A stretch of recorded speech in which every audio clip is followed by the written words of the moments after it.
Thanks, Chelsea. Well, tonight we have a special report. More than 500 people lost their lives last year from tornadoes in one of the worst years in U.S. history. But what shocked many was that most of these deadly twisters occurred outside of Tornado Alley. So has Tornado Alley actually shifted? KTXS meteorologist Julie Phillips brings you the facts in this KTXS special report. Oh, wow! Most of us picture monster twisters like this touching down in Tornado Alley. Traditionally, we think of this as extending from the Dakotas through central Texas.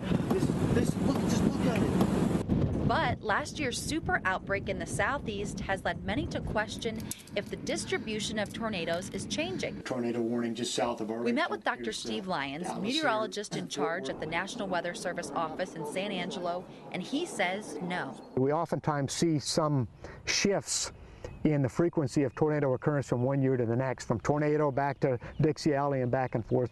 Dixie Alley is this region nicknamed for its high tornado threat, but there is no long-term trend toward it. But if you look at the statistics of deaths associated with tornadoes, it's always been shifted way outside of Tornado Alley. The major corridor of death associated with tornadoes is in Dixie Alley.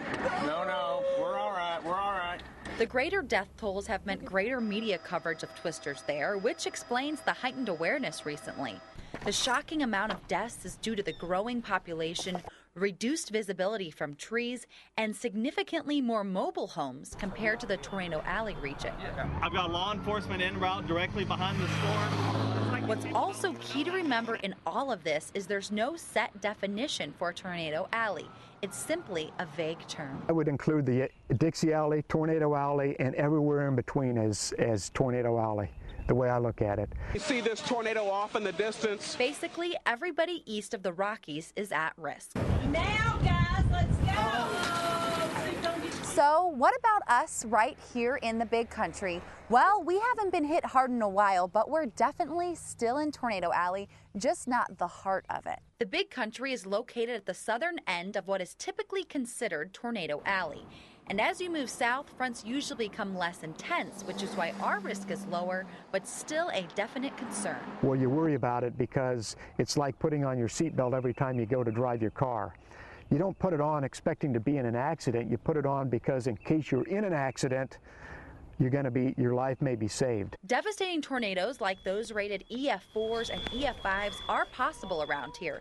These are the bigger worry rather than the more common EF1s and EF2s we see because they have the strength to level homes, toss cars, and even peel the bark off trees.